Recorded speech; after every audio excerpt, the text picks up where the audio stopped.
kalau mendengarkan kabar hasilnya negatif, itu benar-benar semua senang ya. Ada yang nangis karena bahagia, ada yang langsung sujud syukur, sholat langsung saat itu juga, ada yang selebrasi benar-benar yes gitu.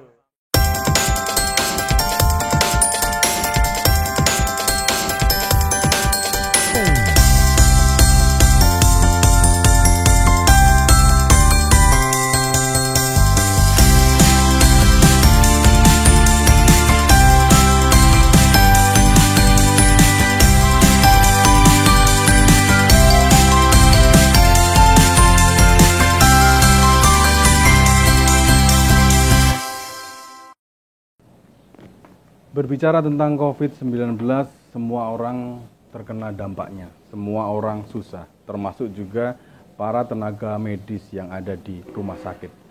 Di saat semua orang menjaga jarak, menjauh, bahkan menolak, para tenaga medis harus tetap menerima, melayani, merawat semua orang yang terpapar COVID-19. Tetapi dengan semua pengorbanan yang telah mereka lakukan, terkadang mereka justru mendapatkan stigma negatif, perlakuan diskriminatif dari masyarakat. Tapi kami paham bahwa semua perilaku yang tidak tepat dari masyarakat tersebut sebenarnya hanya karena persoalan komunikasi, persoalan informasi yang tidak tepat yang dikonsumsi oleh masyarakat. Untuk itu, pada kesempatan kali ini RSUD Simpang 5 Gumul Kediri akan menghadirkan para tenaga medis kami yang selama ini merawat, melayani pasien COVID-19 untuk bercerita tentang apa yang mereka rasakan, apa yang mereka alami selama berinteraksi dengan pasien COVID-19. Berikut diskusinya untuk Anda. Kali ini sudah hadir bersama kita tim medis dari RSUD Simpang 5 Gumul Kediri. Bersama saya ada Dr. Ridwan. Selamat pagi, Dok. Selamat pagi. Dr. Ridwan ini adalah dokter jaga di ruang isolasi. Kemudian ada Pak Slamet. Selamat pagi, Pak Slamet. Selamat pagi, Mas. Pak Slamet ini adalah kepala ruangan di IPD. Kemudian ada juga Mas Agus dari IPJ. Selamat pagi. IPJ apa, Mas Agus? Pemulasaran. Mungkin langsung kita mulai ya Bapak-Bapak ya. Obrolan kita ini hari ini mungkin lebih ke arah sharing ya. Sharing seputar pengalaman dari Bapak-Bapak sekalian selama merawat pasien COVID-19 di RSUD SRG. Seperti kita tahu bahwa COVID ini kan menakutkan. Kalau orang di luar sana ini kan takut, menjaga jarak, menjauh, bahkan kabur. Tapi kalau tenaga medis kan tidak bisa seperti itu. Ya. Semua yang kena COVID kalau ke rumah sakit harus dilayani. Nah, kira-kira Bapak-Bapak apa sih yang dirasakan ketika menghadapi situasi seperti ini? Bisa diceritakan. Siapa dulu yang mulai? Dokter Ridwan dulu. Gimana Dok perasaannya, Dok? Baik, saya alhamdulillah ya ikut dalam ambil bagian dari pelayanan terhadap pasien COVID. Jadi saya ditugaskan untuk jadi dokter jaga ruang isolasi ini kalau nggak salah akhir Maret. Saya ditelepon direktur kalau memang dibutuhkan dokter jaga ruang isolasi. Ini awalnya bimbang. Ini keluarga saya nanti bagaimana? Nah, kemudian setelah saya sampaikan ke keluarga, alhamdulillah responnya baik. Dari istri, dari bapak ibu, mertua itu baik semua. Mendukung saya. Akhirnya saya yang takutnya tadinya bimbang, akhirnya jadi berani. Nah, setelah saya jalani selama ini, alhamdulillah malah senang di ruang isolasi COVID ini. Karena banyak pengalaman, kemudian juga ya membantu orang yang kan ini kan baru ya, suatu hal yang baru. Mungkin banyak yang takut juga dari pasien. Akhirnya kita bisa menghibur, bisa memberikan perawatan, itu suatu hal yang sangat bahagia menurut saya. Ya, alhamdulillah selama kita merawat pasien COVID di sini, alhamdulillah tidak ada yang sampai meninggal dunia. Tapi awalnya takut berarti itu. Awalnya ya? bimbang aja, udah Ya, takut bimbang. Tapi Keluarga keluarga nggak ini ya, nggak ada yang enggak. Alhamdulillah mendukung semua, istri, orang tua, mertua, alhamdulillah mendukung. Kalau Pak Slamet gimana Pak Slamet? Masalahnya? Baik, Mas. Kalau saya pas bertepatan sebagai perawat ya Mas di RSUD SLG ini dan tempat jaga saya di IGD.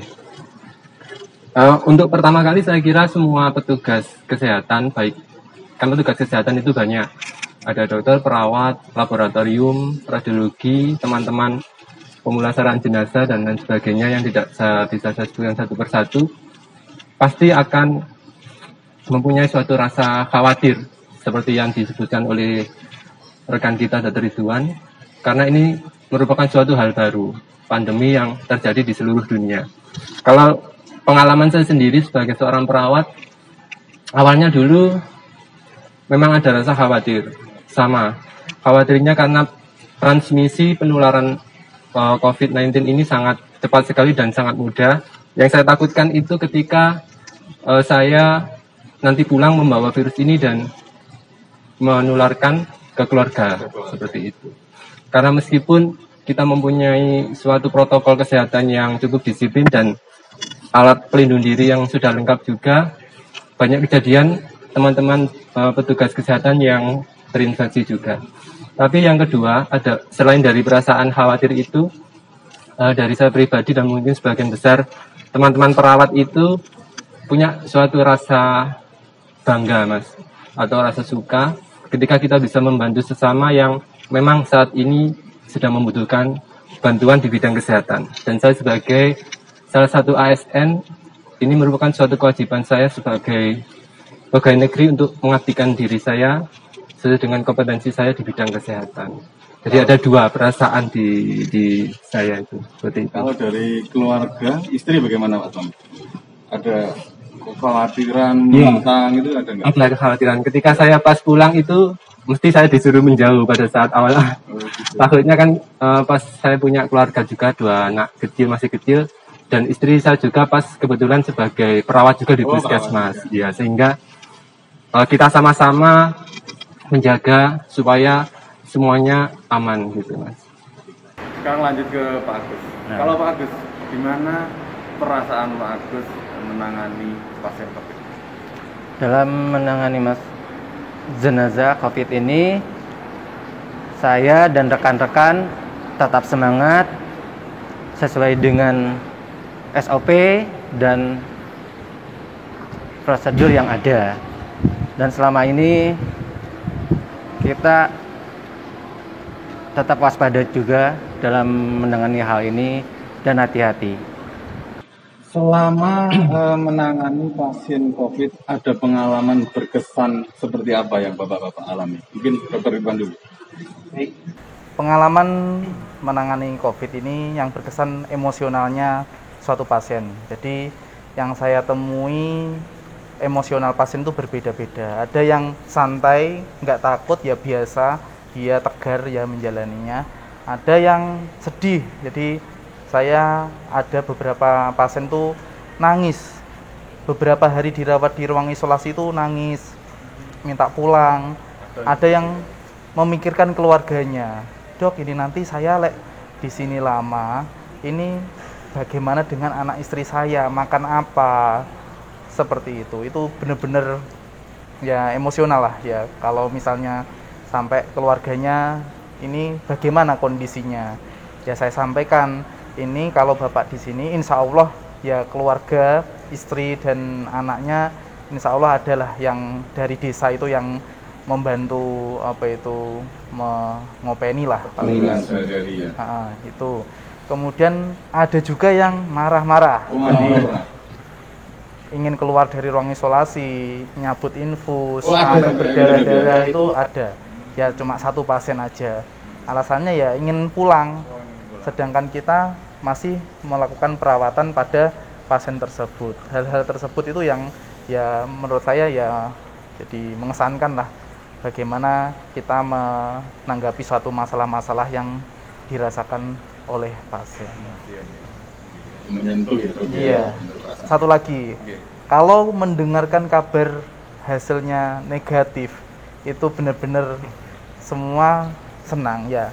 Ada yang nangis karena bahagia, ada yang langsung sujud syukur, sholat langsung saat itu juga, ada yang selebrasi bener-bener yes gitu ya, bener-bener ya. Jadi perasaan melihat orang-orang yang alhamdulillah hasilnya negatif saat mau pulang itu bener-bener emosional juga itu.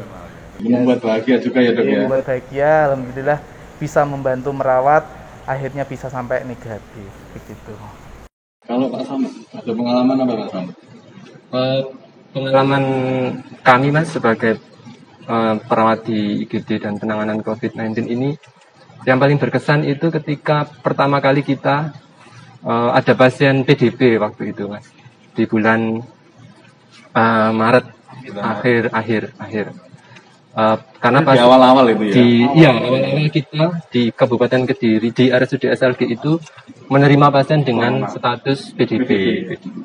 Sebetulnya sebelum kasus PDP itu ada ODP 2, tapi karena memang sehat sehingga kita setelah diperiksa dengan tim medis diperbolehkan pulang. Tetapi yang 2 ini, ibu dan anak ini statusnya PDP dan mereka dari daerah Jawa Tengah, Yogyakarta, yang kita ketahui pada saat itu kan di sana sudah masuk daerah zona merah waktu pertama kali itu, dan harus kita waspadai. Itu yang pertama kali kita sangat berkesan bagi kita karena kita pertama kali menerapkan alur yang telah dibentuk oleh manajemen di RSUD SLG ini melalui tim gugus COVID-nya kan kita punya juga di RSUD SLG ini, sehingga teman-teman yang pada saat shift sore waktu itu sampai melanjutkan sampai pagi hari Mas. Sampai pagi hari karena kita waktu itu belum ditunjuk dari provinsi sebagai rumah sakit rujukan. Tapi menerima pasien PDP. Masih menerima pasien PDP. Dan saat itu dari beberapa pemeriksaan penunjang dan lain-lain akhirnya pasien tersebut dirujuk ke rumah sakit yang sudah ditunjuk provinsi sebagai rumah sakit rujukan. Karena kalau kita merawat pun kita akan tidak benar karena kita belum ditunjuk sebagai rumah sakit rujukan. Sehingga waktu itu koordinasi kita istilahnya dari sore ya Mas, kita nerima itu sampai pagi hari jam 6 pagi itu. Teman-teman perawat jaga itu double shift waktu itu. Sampai double shift waktu itu.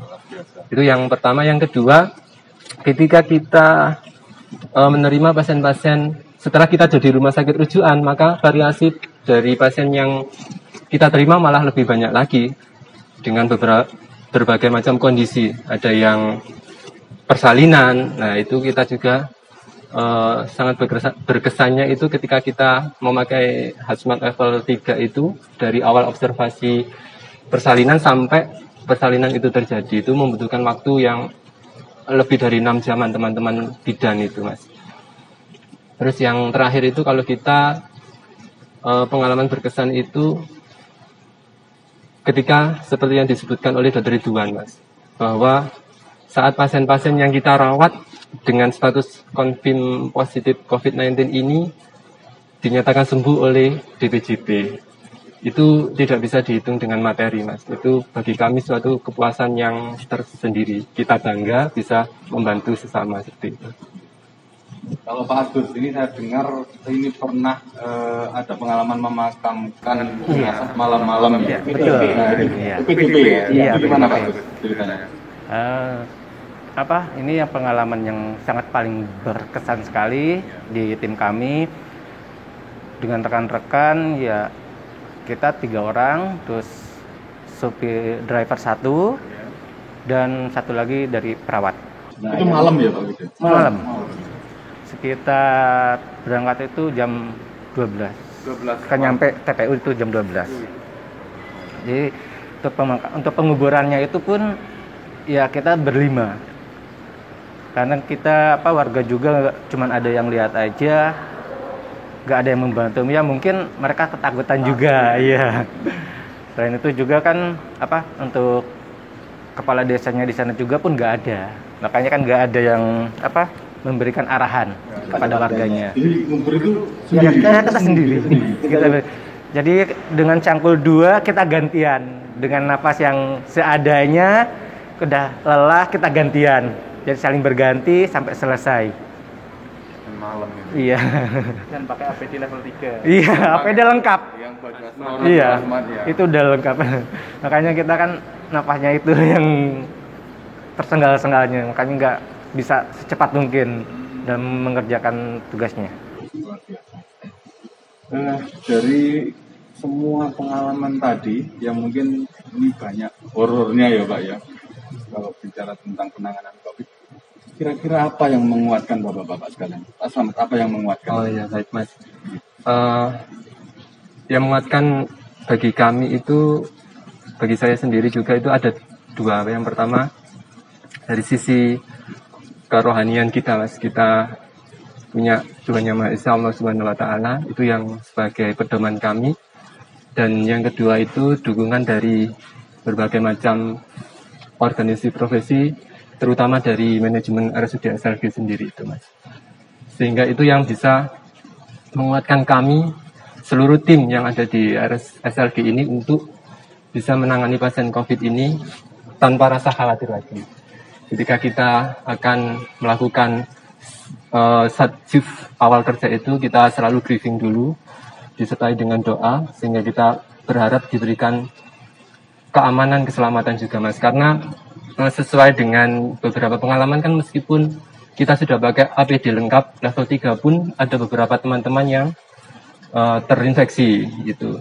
Sehingga kita doa yang utama dan tetap pada ikhtiar kita dengan memakai APD level 3 itu yang menguatkan kami. Dokter Ridwan, kalau bicara COVID ini kan semua petugas resiko tertular COVID, iya, belum lagi kena stigma dan perlakuan diskriminatif, itu kan juga ada kemungkinan bisa terjadi. Apa yang menguatkan dokter untuk tetap? Baik. Yang menguatkan saya yang pertama keluarga saya. Jadi keluarga saya memberi support, kemudian ya saling mengingatkan dalam penggunaan APD. Jadi istri saya kebetulan ya petugas medis juga, itu selalu mengingatkan saya selalu menggunakan APD yang lengkap. Itu support dari keluarga juga, dari orang tua juga memberi support saya. Terus selain itu teman-teman, jadi teman-teman sesama seperjuangan di IGD, radiologi, laborat, teman di isolasi, ambulan, kemudian pemulasaran jenazah, CSSD, laundry, rawat jalan, kamar operasi, semuanya terlibat, itu saling support di sini. Di RSUD SLG semuanya saling support, nggak ada yang takut-takuti atau kemudian menghambat lah intinya. Manajemen juga, jadi semuanya saling support, itu yang menguatkan saya untuk tetap berjuang untuk melayani pasien COVID sebagai dokter jaga gitu ya. Agus, dulu di awal-awal kan ada berita penolakan jenazah. Jadi orang-orang di luar sana itu sama jenazah pasien COVID atau yang terduga COVID itu takut Pak Agus ya. Kalau Pak Agus, kenapa berani Pak Agus? Apa yang menguatkan? Yang menguatkan tuh rasa kemanusiaan, itu yang pertama. Dan yang kedua adalah teamworknya. Nah, teamwork di mana kita memberikan saling pengertian. Terus ketika kita menghadapi warga atau gimana, kita memberikan saling masukan kepada warga bahwa jenazah ini seperti apa dan bagaimana, dalam segi keamanannya seperti apa. Karena kita juga sebelum membawa jenazah keluar dari rumah sakit itu kita udah didisinfektankan. Oke, menarik sekali. Sekarang kita bicara soal pasien yang dirawat di RSUD SLG. Pak Slamet, pasien yang masuk di RSUD SLG ini kira-kira dalam kondisi seperti apa yang Pak Slamet sering temui? Yang pengalaman saya, yang kesini ini pasien yang seperti apa sih? Yang terutama COVID ini ya Mas? Iya, yang COVID. Kalau pasien-pasien yang masuk ke RSUD SLG yang kita banggakan ini bervariasi Mas. Karena memang ada beberapa kriteria ketika pasien itu masuk di dalam istilahnya ODP, PDP ataupun terkonfirmasi COVID-19 itu.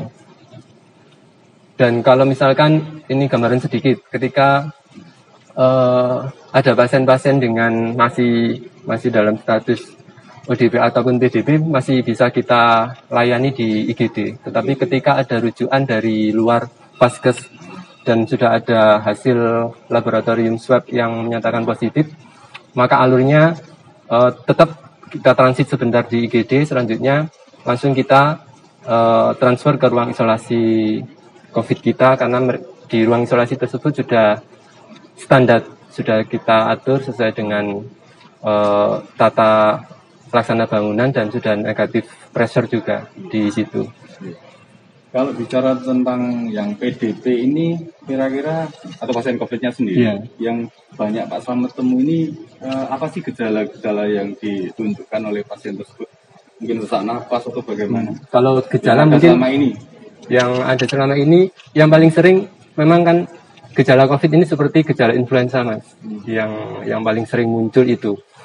Ketika pasien dinyatakan sebagai ODP ataupun PDP, mereka ada screeningnya di situ, ada screeningnya, dan di situ harus menunjukkan bahwa ada gejala. Salah satunya mungkin batuk, pilek, demam, nyeri tenggorokan, dan dari screening itu kita bisa menentukan pasien ini ODP ataupun PDP. Seperti itu.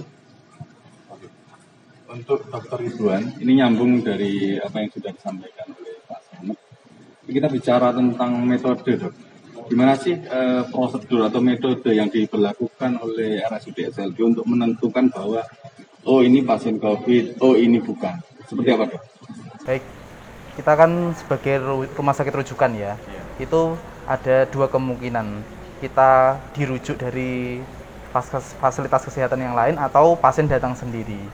Kalau misalnya kita dirujuk dari fasilitas kesehatan lain, misalnya puskesmas, itu dia sudah membawa hasil, biasanya rapidnya positif atau hasilnya swabnya positif terkonfirm. Ya, kalau untuk screening awal, metode screening yang pasien baru yang belum pernah periksa kemana-mana dan baru kesini, kita alurnya tetap sesuai dengan SOP. Pertama kita lakukan ya penggalian identitas, anamnesa, pertanyaan, jadi menanyakan tentang keluhan dan riwayat kontak, komorbid dan keluarga dan lain-lain. Pertama kita anamnesa, kemudian kita lanjut ke pemeriksaan fisik. Kita cari tahu pemeriksaan fisiknya apakah ada yang hasilnya ya abnormal atau tidak normal ya. Seperti apa pemeriksaan fisik? Ya mungkin ada radang tenggorokan, ada suara tambahan di paru-paru, seperti itu kita lakukan pemeriksaan. Setelah itu, gitu ya? Itu masih pemeriksaan fisik. Setelah itu lanjut ke pemeriksaan penunjang. Pemeriksaan penunjang kita bisa menggunakan radiologi, jadi kita foto ronsen dadanya. Kemudian laborat itu kita bisa periksa darah lengkap, sama kalau memang mendukung mengarah ke arah COVID, kita lakukan rapid test. Ya, dari rapid test tersebut, ya nanti kita simpulkan dari pemeriksaan anamnesa, pemeriksaan fisik, rapid test, laborat, dan radiologi, kita simpulkan pasien ini mengarah kemana, ODP, PDP, atau OTG. Setelah itu, langkah selanjutnya kalau hasil rapidnya itu misalnya reaktif, langkah selanjutnya baru kita misalnya dirawat ya, kita lakukan swab untuk menegakkan si pasien ini ada penyakit COVID-nya atau enggak.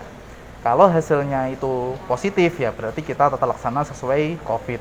Tapi kalau misalnya hasilnya negatif, kita tata laksana ya sesuai penyakitnya, misalnya dengan pneumonia, berarti bisa jadi pneumonia bakterial. Gitu. Tapi kalau rapidnya negatif, ya kita bisa dirawat inapkan atau dipulangkan. Dirawat inapkan itu untuk tata laksana, berarti ya bukan COVID insya Allah, karena kita rapidnya negatif. Tapi ada juga yang memang rapidnya negatif, tapi karena kita pemeriksaan yang lain mendukung mengarah COVID, kita tetap lakukan swab untuk memastikan si pasien tersebut ya ada penyakit COVID-nya apa enggak. Jadi gitu, anamnesa, pemeriksaan fisik, penunjang, laborat, torak, kemudian rapid, swab. Jadi panjang ya? Panjang. Tidak serta-merta pasien datang ini mengarah ke COVID. Nah, jadi kita harus mengikuti prosedurnya untuk sampai dikatakan COVID apa bukan. Nah ini pertanyaan yang ditunggu-tunggu pemirsa tentunya. Setelah sekian lama bapak-bapak sekalian berinteraksi dengan pasien COVID, bagaimana kesehatan dari bapak-bapak sekalian? Sehat ya? Masih sehat. Dr. Ridwan? Alhamdulillah saya sehat sekarang ini. Cuma ada cerita ini. 1 bulan yang lalu itu saya ditugaskan di ruang isolasi itu bulan Maret akhir. Maret akhir, April itu masih di ruang isolasi. Kurang lebih pertengahan atau akhir April itu saya ada keluhan demam, ada keluhan batuk. Saat itu saya juga mulai takut, kenapa ini kok saya 2 hari ini demam tinggi, sampai malam itu benar-benar demam. Kemudian saya tetap masuk, saya lakukan pemeriksaan laborat. Saya periksa laborat, hasilnya DL-nya itu masih aman. Kemudian saya direpit sama Dokter Hernowo, ya jadi pembimbing kami itu direpit tujuannya untuk ya screening. Alhamdulillah juga negatif. Nah, setelah itu sama Dokter Hernowo ditambahkan usul di pemeriksaan swab, karena ya mungkin melihat paparan yang setiap hari saya masuk ke ruang isolasi, setiap hari menangani COVID, takutnya mengarah ke sana. Akhirnya saya di swab dan rasanya di swab itu bener sakit sekali ya. Jadi sampai cotton bud yang paling panjang itu masuk ke orofaring. Jadi nasofaring dan orofaring itu di dindingnya hidung yang paling dalam, sampai nangis itu. Ya pasti sampai nangis, jadi saking merasakan sakitnya itu sampai sehari itu pilek terus itu karena sakitnya itu. Alhamdulillah setelah seminggu hasilnya jadi ternyata negatif, jadi mungkin kecapean bisa atau satu hal yang lain. Alhamdulillah bukan COVID ya. Itu juga jadi pengalaman. Pengalaman ngeri juga ya. Memang Mas, kita kadang-kadang mungkin panas dingin itu karena kalau kami di IGD ataupun di ruang isolasi gratis itu mandi itu bisa sampai 4 kali sehari, Mas. Iya. Itu kenapa 4 kali sehari? Ketika kita mau kerja itu kan kita mandi. Terus ada pasien COVID-19 ataupun PDP itu, ini protokol kita supaya kita aman gitu, Mas. Setelah menangani pasien itu kita mandi lagi. Terus kan setelah mandi itu kita masih aktivitas dengan melayani pasien lagi. Pas mau pulang itu kita mandi lagi. Pas nyampe di rumah mandi lagi. Akhirnya mungkin kadang-kadang kita ada gejala influenza itu mungkin dari PKPN juga bisa, ataupun mungkin keseringan untuk protokol keamanan kita sendiri. Kelelahan juga ya, Dok. Iya. Ini berarti ngomong strategi biar aman. Iya. Mungkin Dokter Ridwan bisa menambahkan kira-kira biarpun berinteraksi dengan pasien COVID, tapi kita tetap aman. Kira-kira apa Dok tipsnya, Dok? Jadi sebagai petugas medis ini ya general semuanya itu harus mengikuti SOP rumah sakit yang ada, standar operasional prosedur, kemudian standar APD itu juga harus diterapkan. Sementara ini kita di rawat jalan dan IGD, kita standar menggunakan APD level 2, yaitu penutup kepala, masker N95, kemudian baju jaga, gaun, kemudian sama boot, ya, pinskun sama sarung tangan. Itu jadi standar karena di garda terdepannya ya rawat jalan sama IGD. Kita tidak tahu yang masuk itu pasien apa saja. Itu harus jadi standar. Sedangkan di isolasi yang langsung berinteraksi dengan pasien COVID, ya ini menggunakan APD level 3. Seperti tadi itu APD level 2 tambah overall. Jadi overall hazmat seperti itu. Dan sekali pakai semuanya, kecuali yang helm sama goggle kacamata itu karena bahannya plastik bisa disterilkan, bisa direuse. Tapi untuk hazmat, masker N95, kemudian semuanya itu digunakan sekali. Itu jadi standar kami agar kita dalam menangani pasien COVID ini ya tingkat safety-nya, amannya itu tinggi ya. Kalau tips untuk masyarakat Dok biar aman, kan kalau bicara corona yang di rumah sakit kan kita tahu ya orang yang pasiennya. Kalau yang di luar sana kan nggak tahu Dok ya. Ini yang kena corona siapa. Nah, untuk masyarakat agar aman kira-kira apa? Baik, kita sesuai protokol kesehatan yang sudah disebutkan di WHO dan di Indonesia, kita tetap social distancing ya, 1 meter sampai 1,5 meter ya, insya Allah aman. Kemudian menggunakan masker dimanapun, masker bedah untuk tenaga medis ya yang ada di rumah sakit, dan masker kain untuk masyarakat. Kemudian kita harus rajin cuci tangan dimanapun, sebelum masuk rumah, keluar rumah, sebelum makan, ya, dimanapun pokoknya masuk toko itu harus cuci tangan dulu, karena bisa jadi sumber penularannya ada di tangan ya. Kalau bisa juga jangan jabat tangan ya, jadi cukup gini aja ya, karena ya ini itu. Kemudian kalau misalnya ada keluhan ya harus isolasi mandiri di rumah. Kalau memang diperlukan segera hubungi pelayan kesehatan. Itu saja, karena kita tidak tahu yang di luar itu yang sakit yang mana saja, tidak ada tandanya.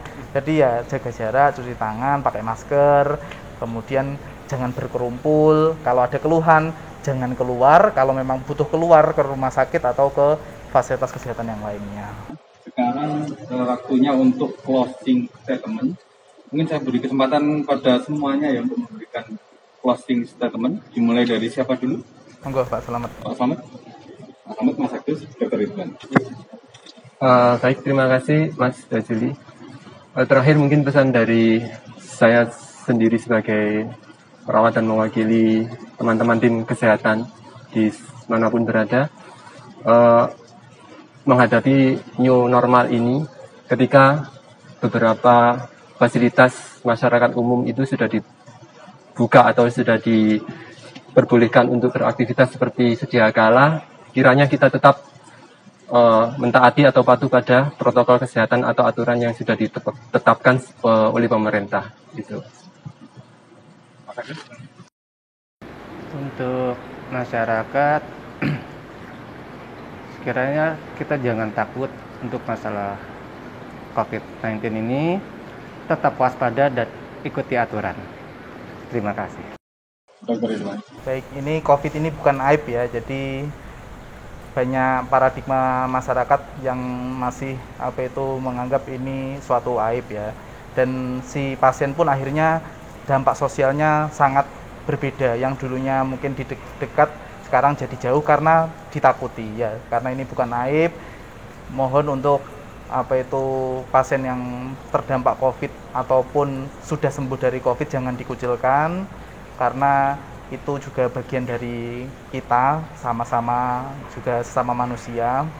Dan COVID pun sementara ini bisa dinyatakan sembuh setelah swab 2 kali, dan setelah isolasi 14 hari kemudian bisa berinteraksi kembali secara normal. Jangan dikucilkan, itu saja.